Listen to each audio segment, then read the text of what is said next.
200 дечиња од градинките ќе учествуваат на традиционалната олимпијада која ќе се одржи во сабота во спортската сала на Основното училиште Никола Карев.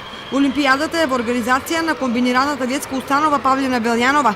За целта на организирање на оваа спортска манифестација директорката Лидија Серафимова ни изјави: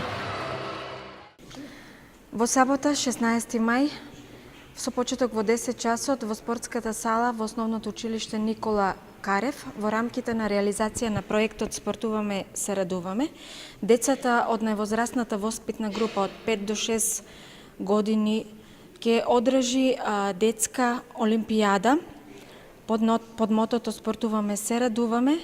Целта е, ние просветните, воспитните и образовните кадри да се заложуваме да го гаиме и негуваме спортскиот дух кај децата од најрана возраст. Олимпијадата ќе започне во 10 часот, речињата ќе се надпреваруваат во повеќе спортски дисциплини.